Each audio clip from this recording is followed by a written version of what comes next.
지구 곳곳에서 큰 변화가 일어나고 있습니다. 모든 게 너무 빨리 일어났어요. 한 번도 마른 적이 없는 강인데 뭐가 잘못된 건지. 전엔 여기가 다 숲이었어요. 전인 미답의 영토에 들어선 거죠. 지구는 지금 기로에 서 있다. 지구온난화로 인한 기후변화가 우리의 목을 조여오고 있다. 아직은 견딜 만한 정도지만 언제까지 이 상태가 지속될까? 자연의 경고를 무시하고 지구온난화를 방치하면 어떤 일이 벌어질까? 단 1도가 인류의 악몽이 될 수도 있다. 1도나 2도 정도만 변해도 1도만 기온이 올라도 2도까지 기온이 상승할 수도 있어요. 3도가 오르면 압력이 4도가 오르는 것도 가능합니다. 3도, 4도, 5도, 6도가 올랐을 경우는 상상하고 싶지도 않습니다. 21세기 들어 지구온난화의 속도가 더 빨라진다고 가정해보자. 끔찍한 상흔을 남긴 초대형 태풍과 수많은 인명을 앗아간 살인적인 더위가 다음번엔 과연 지구의 어느 지역을 강타할 것인가? 논란은 끝났다. 전 세계 과학자들은 지구의 기온이 전부 다 1도 가까이 올랐다는 데 동의하고 있다. 과학자들은 세계 곳곳에서 지구의 생명 징후를 관찰한다. 바다엔 수천 척의 배가, 지상엔 수만 개의 연구소가, 그리고 하늘엔 위성들이 포진해 있다. 각지에서 수집한 자료들을 최첨단 컴퓨터에 입력하자 놀라운 예측 결과가 나왔다. 40년 내에 수백만 명의 식수원이 되어왔던 히말라야의 빙하들이 사라지고 50년 내에 그린란드의 대빙원들이 녹아내릴 것이며 금세기 말에는 다양한 생물종의 서식처인 아마존 열대 우림이 불모의 초원으로 바뀌게 된다. 지구의 평균 기온은 다음 세기 동안 1도에서 6도까지 오를 수 있다. 1도씩 오를 때마다 미래의 모습은 급격히 바뀔 것이다. 온난화는 지구의 운영 체계를 완전히 바꿔버립니다. 가뭄과 홍수가 빈번하거나 심지어 같은 지역에서 가뭄과 홍수가 연이어 발생하는 현상이 생기는 것도 그 때문이죠.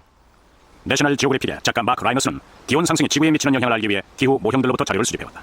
지구 온난화가 뭐라는 건 대충들 알고 있지만 내 차에서 나오는 배기가스 때문에 히말라야의 빙하가 녹고 있다는 걸 실감하기는 쉽지 않은 일이죠.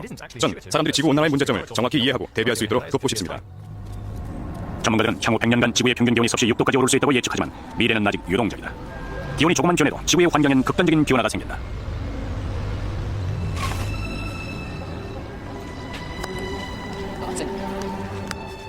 며칠 사이에 6도 정도 기온 변화가 생기는 건 흔히 있는 일이죠. 내일 기온이 6도나 올라서 날이 갑자기 더워지면 반바지로 갈아입으면 그만입니다. 하지만 그게 지구의 평균 기온이라면 얘기가 달라지는데요. 예를 들어 평균 기온이 6도 떨어지면 지구는 18,000년 전의 빙하 시대로 돌아가게 되고 곳에 따라서는 만년설이 1km 이상 쌓이게 됩니다. 6도의 기온 하강으로 지구는 빙하 시대를 겪었다. 반대로 6도가 오르면 어떻게 될까? 첫 번째 변화는 하늘에서부터 시작된다. 대기는 지구 표면과 우주 사이의 완충지대다. 그곳엔 수증기와 이산화탄소, 메탄, 이산화질소, 오존 등이 혼합된 온실 효과가스가 소량 포함되어 있다. 이 가스는 태양의 반사 에너지를 적정량 품고 있어서 지구의 기온을 생명체가 살기 알맞은 상태로 유지시켜준다. 온실가스의 양이 늘어나면 대기에 갇히는 열의 양도 많아지기 때문에 지구의 기후에 변화가 생길 수밖에 없다. 세계의 기온이 1도 오르면 반년간 북극의 얼음이 사라지면서 선박이 다닐 수 있는 북서 항로가 열리게 된다. 수십만 명이 거주하는 벵골만 주변의 땅은 침수되고 남대서양은 허리케인의 영향권 안에 놓인다. 미국 서부의 심각한 가뭄으로 국제 곡물 시장과 육류 시장은 큰 타격을 받게 된다. 이것이 단 1도가 올랐을 때의 미래상이다. 지구온난화는 미국에서 가장 비옥한 목장지대 일부를 다시 사막으로 바꿔놓을지 모른다. 6천년 전 미국 서부는 북미 대륙을 뒤덮은 광대한 사막의 일부였다. 지구 궤도의 미세한 변화가 태양의 열기를 약화시켰고 그로 인해서 이 지역 전체가 지금과 같은 모습으로 변하게 된 것이다. 지금도 얇은 표토층을 파보면 표면 몇 센티미터 아래에 숨어있는 모래를 볼 수 있다. 지구온난화로 손해를 보는 지역도 많지만 반대로 덕을 보는 지역도 있다. 미국 서부가 가뭄으로 고생을 하는 반면 영국은 새로운 농작물의 도입으로 호황을 누리고 있다.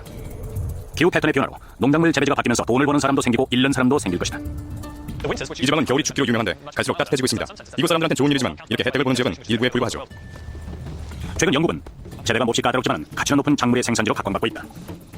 포도는 날이 선선해야 잘 자랍니다. 너무 더우면 못 써요. 특히 프랑스의 상페뉴 지방에서 주로 재배하는. 데이빗 미들턴이 샴페인용 포도를 심겠다고 했을 때 이웃에서 모두 미친 짓이라고 했다. 하지만 온난화로 인해서 프랑스의 와인 생산지들은 점점 더워지는 반면 영국은 포도 재배에 적당한 기후로 바뀌어가고 있다. 현재 영국에는 400곳이 넘는 포도원이 있다. 영국산 고급 와인의 생산은 더 이상 허황된 꿈이 아니다. 지구의 평균 기온은 늘 변동이 심했고 변덕스러운 기후 변화도 자주 있는 일이다. 문제는 기후 변화의 속도다. 지구는 과거에도 기후 변화를 경험했었다. 하지만 이제는 수천 년 혹은 수백만 년에 걸쳐 변화가 일어났다. 요즘의 지구온난화는 몇십 년, 심지어 몇 년 단위로 진행이 된다. 그 속도를 따라가지 못하는 생물은 멸종할 수밖에 없다. 이런 속도로 기온이 올라가면 우리는 인류 역사상 한 번도 본 적이 없는 전인 미달의 영토에 들어서게 될 수도 있다. 지구온난화는 에너지에 대한 인류의 탐욕과 함께 시작됐다. 우리가 스위치를 올리고 플러그를 끼우고 버튼을 누를 때마다 매연도 함께 발생된다. 세계에서 소비되는 에너지의 90%는 화석 연료에서 나온다. 석탄, 석유, 천연가스. 이 세 연료는 대기에 이산화탄소를 내뿜는 주범들이다. 세계 기온이 2도 더 오르면 생물권에 급격한 변화가 일어나게 될 것이다. 그린란드의 빙하들이 사라지고 얼음이 녹으면서 북극곰들의 생존이 위협당하고 곤충들은 방향 감각을 잃는다. 온화한 기후가 미국의 북부로 이동하는 소나무 좀이 늘어나서 회색곰들의 먹이 공급처인 화이트바크 소나무 숲이 사라지게 된다. 카나다의 동토가 녹으면서 그 자리에 새로운 숲이 생겨나고 태평양의 섬나라인 투발루는 바닷속으로 모습을 감추게 된다. 이것이 기온이 2도 오른 지구의 모습이다. 기온이 2도 상승하면 해양 생태계가 가장 심각한 영향을 받게 될 겁니다. 바다는 대기로부터 이산화탄소를 흡수하는 지구 최대의 탄소 흡수원이다. 그런데 최근 들어 이 탄소 흡수원의 기능에 이상이 생겼다. 정상적인 상태라면 유공충이나 인편모조류 같은 바다 미생물들은 물에서 탄소를 흡수해서 외피나 골격을 만드는 데 사용한다. 하지만 바다가 대기로부터 너무 많은 이산화탄소를 흡수하면 바닷물은 점차 산성으로 기원하게 된다. 산성화된 물은 미생물들의 외피와 골격을 녹여버려서 미생물들이 더 이상 이산화탄소를 흡수할 수 없게 만들어버린다. 먹이사슬 맨 아래에 있는 이 미생물들 중 일부는 크기가 1mm에 불과하다. 그러나 이들이 사라지면 바다에 사는 다른 모든 생물들이 위험에 처하게 된다. 생김새도 다르고 크기도 제각각이지만 그들의 운명은 하나로 이어져 있다. 바다의 화학적 성질의 변화가 생기면 기후를 조절하는 자연의 메커니즘도 붕괴된다. 산호초가 사라지면 50만 종의 생물들이 멸종하게 됩니다. 인편모조류 같은 작은 미생물들은 이 세계가 정상적으로 작동하기 위해 꼭 있어야 할 존재들이죠. 그들이 사라지면 자연계의 질서가 무너질 수 있어요. 그래서 걱정입니다. 멀리 지구 반대편의 과학자들도 같은 걱정거리를 안고 있다. 얼음으로 뒤덮인 이 땅에도 어김없이 온난화가 진행 중이다. 스위스 캠프는 기후 변화를 조사할 목적으로 빙하 위에 설치한 과학 연구시설이다. 콜네드 스테픈 박사는 23개의 기상 관측소를 세워서 15초에 한 번씩 기후 측정을 한 뒤 그 자료를 이용해 전 세계 지구 온난화 컴퓨터 모형들을 업데이트해왔다. 이 빙원은 아주 오래된 거예요. 15만 년도 넘었죠. 이 빙원이 어떤 과정을 거쳐 이동을 시작했는지는 아무도 모릅니다. 전에는 그린란드가 녹아내리는 걸 본 적이 없었으니까요. 조심해, 조심. 1992년 5.6km의 빙하가 바닷속으로 미끄러져 들어가 사라져버렸다. 10년 뒤엔 매년 2배가 넘는 15.5km의 빙하가 사라졌다. 스테픈 박사는 처음엔 따뜻한 날씨가 빙하의 속도에 어떤 식으로 영향을 끼치는지 알지 못했다. 그러다가 빙원에 뚫린 기이하고 위험한 터널과 마주치게 됐다. 얼음이 녹아 생긴 강들은 곧장 빙하로 흘러들어가서 빙하 구역이라 불리는 거대한 터널을 만든다.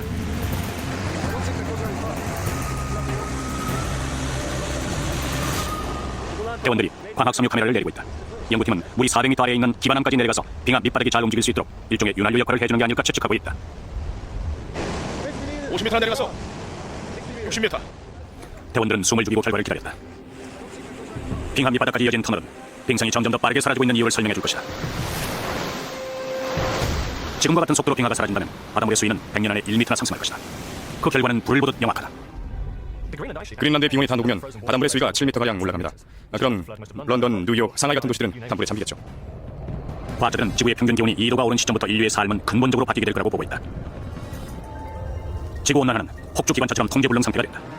온난화로 극지의 해빙이 가속화되고 해빙은 온난화를 촉진한다. 얼음이 녹으면서 물이 많아지고 그 물은 태양의 열을 더 많이 흡수해 다시 얼음을 녹이고 그 결과 지구는 더 빠른 속도로 더워진다. 기온이 오를수록 온난화는 더 빨리 진행된다. 지구온난화가 예측하기 어려운 연쇄 반응을 일으키는 것이다. 과학계에서는 2도가 아니라 3도가 오른 시점부터 지구의 균형이 무너지게 될 거라고 보는 견해도 많다. 지구의 기온이 3도 오르면 극지방엔 사시사철 여름이 계속될 것이다. 아마존의 우림은 바싹 말라버리고 알프스의 만년설은 거의 사라진다. 엘니뇨의 극단적인 기후 패턴이 일상적인 현상이 되고 지중해와 유럽 일부는 타는 듯한 더위로 시들어간다. 이것이 3도가 오른 지구의 모습이다. 2003년 유럽을 강타한 폭염으로 사람들이 허덕이고 있는 동안 큰 주목을 받지 못했지만 식물 세계에도 반란이 일어났다. 유럽의 초목들이 광합성을 멈춘 것이다. 정상적인 환경에서 식물들은 이산화탄소를 흡수한 뒤 산소로 바꿔 대기 속으로 다시 내보낸다. 온실가스에 맞선 최전선의 방위군인 셈이다. 그러나 그해 여름과 같은 극단적인 더위가 지속되면 일부 식물들은 산소를 저장하고 대신 이산화탄소를 방출한다. 만약 이산화탄소를 산소로 바꾸는 식물의 광합성 작용이 정기적으로 중단된다면 생물계엔 어떤 일이 벌어질까? 영국의 유명한 기상관측 연구소인 헤들리 센터에서 어쩌면 이 의문에 대한 답을 얻을 수 있을지 모른다. 미래의 기후를 예측하는데 몰두하다 보면 연구원들은 시간 외 근무를 하기 일수다. 이들의 과제 중 하나는 지구에 공급되는 산소의 20%를 공급하는 아마존 우림이 3도의 기온 상승으로 어떤 영향을 입게 될지 알아내는 것이다. 기후 변화가 열대 우림에 끼치는 영향을 연구 중인데 특히 아마존을 주의 깊게 보고 있습니다. 아마존은 생태학이나 환경적으로도 그렇고 경제적인 면에서도 아주 중요한 곳이니까요. 기후 모형이 내놓은 예측에 따르면 3도의 기온 상승은 파국적인 악순환을 요할 수 있다. 지구 온난화가 가속화돼서 지구상에서 가장 습한 지역 중 하나인 아마존은 건조한 사바나 지대로 바뀌게 된다. 믿고 싶진 않지만 사실상 아마존은 사라지게 되는 것이죠. 2005년 여름 사상 최악의 가뭄과 극심한 폭염이 아마존 강 일대를 덮쳤다. 세계에서 가장 큰 강의 지리들이 말라붙었다. 단순히 수위가 낮아진 게 아니라 말 그대로 말라버렸다. 2005년 아마존에서 믿을 수 없는 일이 벌어졌습니다. 국가적인 재앙이었죠. 아마존강 유역의 마을들에서 물 부족으로 사망하는 주민들이 늘어나자 브라질 군대는 헬리콥터를 타고 지류들마다 찾아다니면서 식수를 실어 날라야 했습니다. 가뭄 뒤엔 화재가 이어졌다. 2,500제곱킬로미터가 넘는 열대 우림이 불에 타 사라졌다. 아마존에 비를 뿌리는 데 필요한 수분의 50%가 나무의 도움으로 만들어진다. 숲이 사라지면 강우량도 줄어들 수밖에 없다. 아마존에서 나무 한 그루가 사라질 때마다 가뭄과 화재가 일어날 확률은 그만큼 더 커지게 됩니다. 25년 넘게 아마존을 연구해온 생태학자 데니엘 넵스테드는 온난화와 남불이 이 지역의 환경을 위험 수위로 몰아가고 있다고 주장한다. 이대로라면 20년쯤 후에는 변화가 더 빨라지게 될 겁니다. 가뭄이 화재를 낳고 그로 인해 다시 가뭄이 생기는 악순환이 계속되는 거죠. 기후 모형들이 예측하는 것보다 훨씬 더 빨라질 거예요. 지구의 평균 기온이 3도 오르면 아마존의 대부분이 사라지고 그로 인해 저장돼 있던 수억 톤의 이산화탄소가 방출된다. 이 어마어마한 양의 이산화탄소는 지구의 기온을 한 단계 더 올릴 것이다. 30년 뒤엔 아마존이 덤불 숲으로 변하게 될지도 모릅니다. 그때 가서 지구의 가장 소중한 보물을 잃었다고 슬퍼해봐야 소용없는 일이죠.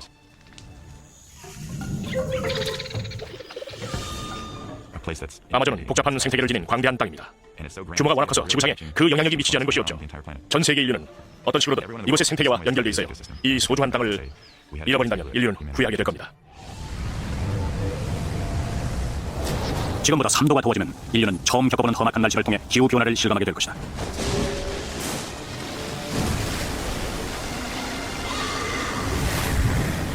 바다의 수온이 올라가면서 우리가 엘니뇨라고 부르는 현상을 빼닮은 새로운 기후 패턴이 나타난다. 엘니뇨와 다른 점이 있다면 이런 이상기후가 일상적으로 나타날 수 있다는 것이다. 정상 상태에서 무역풍은 따뜻한 난류를 서태평양으로 몰아가고 남아메리카 연안에는 차갑고 영양이 풍부한 물을 남겨놓는다. 엘니뇨는 이런 시스템을 뒤집어버린다. 첫 번째 징조는 기압의 급격한 기온동이다. 무역풍은 세기가 약해지면서 방향이 바뀐다. 난류는 태평양을 가로질러서 동쪽으로 퍼져나가고 남아메리카 해안엔 폭우가 쏟아지며 홍수가 난다. 인도네시아 우림과 호주의 농경지엔 극심한 가뭄이 닥친다. 기후 모형에 의하면 문제는 그것만이 아니다. 계속되는 온난화는 초대형 태풍의 발생을 촉진할 수 있다. 지구의 평균 기온이 3도 오르면 바다엔 허리케인을 유발할 수 있는 에너지가 늘어납니다. 허리케인은 따뜻해진 바닷물 속에서 필요한 연료를 얻게 되죠. 허리케인의 세기와 온난화의 관계는 아직도 정확히 밝혀지지 않았다. 2005년 여름의 사건은 새로운 증거가 될지 모른다. 8월 말엽 허리케인 관측 비행기가 멕시코만에 급파됐다. 거대한 태풍이 생성되고 있었고 그 방향은 곧장 뉴올리언스를 향하고 있었다. 뉴올리언스 시민들의 악몽이 되어버린 그 이름 바로 카트리나였다. 일요일인 8월 28일 카트리나의 풍속은 시속 280km에 달했다. 태풍의 진로를 따라 촬영된 열 영상은 카트리나의 위력을 보여준다. 주황색과 붉은색은 당시 바닷물의 온도가 섭씨 27.8도까지 상승했음을 의미한다. 태풍의 눈 주위에 있는 구름병 내부의 압력은 허리케인 역사상 네 번째로 낮았다. 그것이 카트리나의 속도를 더욱 빠르게 만들었다.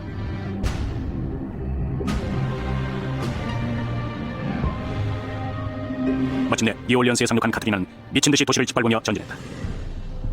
허리케인은 6시간 후 도시를 빠져나갔지만 뉴올리언스가 입은 피해는 단순한 자연재해를 넘어 국가적 재난으로 불릴 만큼 심각했다.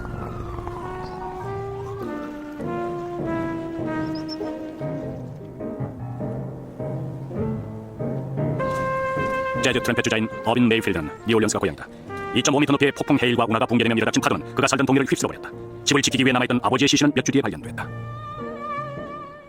어릴 때 다녔던 학교들, 추억이 담긴 사진들, 비디오 테이프, 옷, 친구네 집, 동네 이발소, 애인이랑 첫 키스를 했던 장소, 그런 게 다 사라졌다고 생각을 해보세요. 거기다 사랑하는 사람들까지 잃고 나면 그 상실감은 뭐라고 말을 표현할 수가 없습니다. 9.11 테러도 이렇게 끔찍하지 않았을 거예요. 허리케인의 생성 과정은 무척 복잡하기 때문에 카트리나가 온난화와 직접적인 연관이 있다고 말하기는 어렵다. 그러나 온난화가 계속되면 초대형 태풍과의 사태는 피할 수 없는 인류의 운명이 될 수 있다. 앞으로 40년에서 50년에 걸쳐 기온이 3도 더 오르게 되면 지구의 기본적인 생명 유지 장치가 붕괴되기 시작할 것이다. 그러나 3도가 넘어가면 미래에 대한 예측은 훨씬 더 불확실해지고 훨씬 더 무시무시해진다. 지구의 평균 기온이 4도 오르면 바닷물의 수위가 상승해 인구 밀도가 높은 삼각주들을 집어삼킬 것이다. 방글라데시 전역이 바닷물에 씻겨 내려가고 이집트가 침수되고 베니스가 가라앉는다. 수십억 명에게 신선한 물을 제공해온 빙하들이 사라지고 캐나다 북부는 지구에서 가장 비옥한 경작지대로 변모하며 스칸디나비아 반도의 해변은 온화한 휴양지가 된다.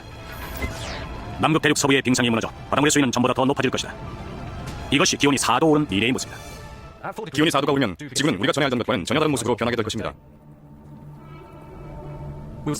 전 세계에 있는 주요 강들 중 일부가 완전히 말라버려서 수천만, 많게는 수억 명의 사람들이 물 부족으로 생명을 잃게 될 가능성이 있습니다.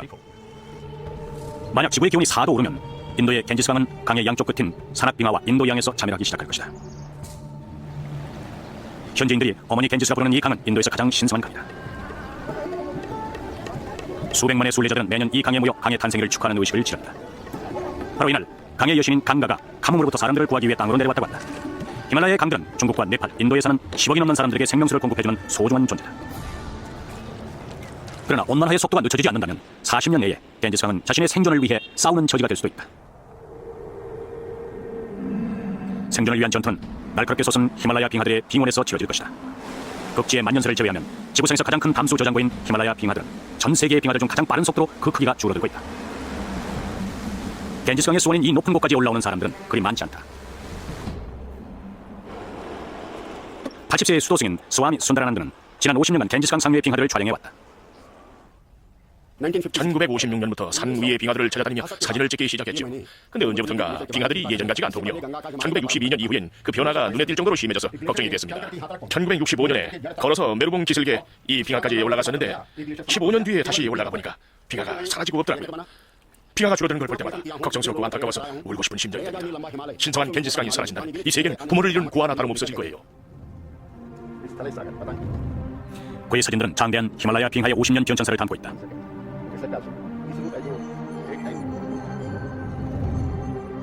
나사의 위성 사진들 역시 빙하가 급속도로 줄고 있음을 보여준다.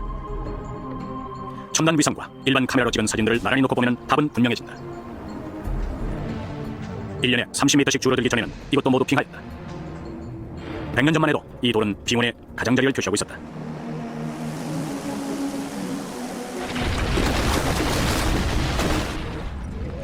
세계 기온이 5도 오르면 남반구와 북반구의 온대 지방이 사람이 살 수 없는 불모지로 변하게 된다. 로스앤젤레스, 카이로, 리마, 봄베이 같은 대도시에 물을 공급하는 설계 빙원과 대수충이 마르기 시작하고 그 결과 수억 명의 기후 난민이 발생한다. 이것이 기온이 5도 상승한 미래의 모습이다. 온난화가 그 정도까지 진행된다면 지구의 광범위한 지역에서 심각한 분쟁이 일어날 겁니다.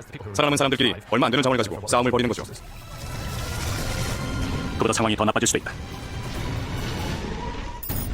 지구의 기온이 6도 오르면 먼 대양부터 선명한 푸른색으로 변하기 시작한다.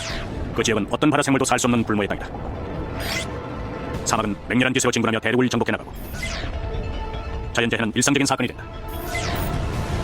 세계 주요 도시들 중 일부는 침수돼버린다. 이것이 6도가 오른 지구의 미래상이다. 6도가 오른 상태가 장기간 지속되면 수많은 생물종들이 대량으로 멸종하는 사태가 벌어지게 될 것입니다. 1세기 안의 기온이 정말 그 정도까지 지속되게 된다면 지구의 생물은 거의 사라진다고 봐야겠죠. 6도의 기온 상승은 지구 최후의 날의 시나리오라고 불린다. 인류의 삶은 결코 전과 같지 않을 것이다. 그러나 아직 절망하기엔 이르다. 전문가들은 지금이라도 노력하면 파국을 막을 수 있다고 믿고 있다. 지구의 평균 기온은 이제 겨우 0.8도 오른 상태다. 문제는 시간이다. 10년 안에 인류의 에너지 사용 습관을 바꾼다는 게 쉬운 일은 아니죠. 온난화를 막기 위한 첫걸음은 가정에서부터 시작된다. 콜로라도주의 코엔시 집은 방이 셋 달린 아담하고 평범한 집이다. 그러나 이 집엔 에너지를 먹는 괴물이 살고 있다. 많은 가정이 실제 쓰는 양보다 더 많은 에너지를 낭비한다. 환경감시단이 코엔시 집의 에너지 낭비 실태를 알아보기 위해서 조사에 나섰다. 이게 별거 아닌 것 같아도 돈을 놔도 많이 잡아먹죠. 밖에서도 냉기가 느껴지는 걸 보니까 단열재가 별로 두껍지 않은 것 같네요. 단열이 잘 돼 있으면 냉기가 새지 않거든요. 여기도 한번 볼까요? 잘만 쓰면 돈도 절약하고 기후변화도 막을 수 있습니다. 에너지를 효율적으로 사용하면 이산화탄소를 배출하는 에너지의 사용량을 줄일 수 있다는 게 에이머리 라빈스의 평소지론이다. 저기 빨간불 보이시죠? 전기를 어디 얼마나 쓰고 있는지 한번 알아볼까요? TV건 VCR이건 DVD건 간에 가전제품에 저렇게 빨간불이 들어와 있으면 그건 현재 전기를 사용하고 있다는 뜻이에요. 109W예요. 1년에 60달러가 그냥 새고 있었어요. 에이머리 자신도 일상생활에서 에너지 절약을 실천하고 있다. 그는 겨울철 기온이 영하 17도까지 떨어지는 지역에 살면서도 집에 보일러를 설치하지 않았다. 지대가 높아서 영하 8도까지 떨어지는 건 예사예요. 소리도 자주 내리고 40일 내리 한겨울에 우중충한 날씨가 계속되기도 하죠. 그의 집은 최첨단 기술과 평범한 상식의 복합체다. 지붕 위의 태양열 장치는 이 집이 쓰는 양보다 더 많은 전기를 생산한다.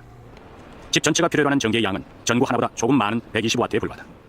효율적인 에너지 사용이야말로 기후 문제를 해결하고 세계를 좀 더 안전하고 편안한 곳으로 만들 수 있는 가장 빠르고 효과적인 방법이라고 할 수 있습니다. 가정 다음으로 많은 이산화탄소를 배출하는 주범은 집 밖에 주차되어 있는 자동차다. 전체 온실가스의 20%가량이 자동차에서 배출되고 있다. 파국을 막을 수 있는 한계점인 2도 아래로 온난화의 수준을 유지하려면 연간 70억 톤의 온실가스를 줄여야 한다. 전 세계 모든 자동차의 평균 연비를 갤런당 25km에서 50km로 2배 올리면 10억 톤을 줄일 수 있다.